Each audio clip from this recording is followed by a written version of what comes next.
Hello everyone, welcome to Mr. B's short English lesson. Today we talk about the simple present negative sentences.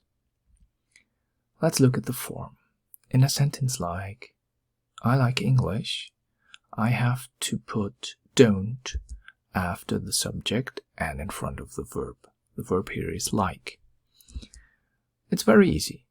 With I, you, we or they, I need don't in front of the verb to make a negative sentence.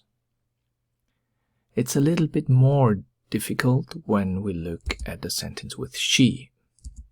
She plays football. I move the plays football and I have to place doesn't in front of plays. But when I have doesn't plays football, I have two third person s.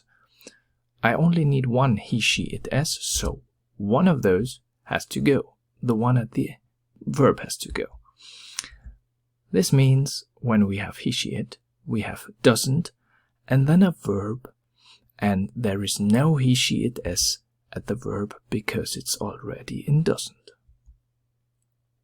That's it. Thanks for watching. Bye-bye.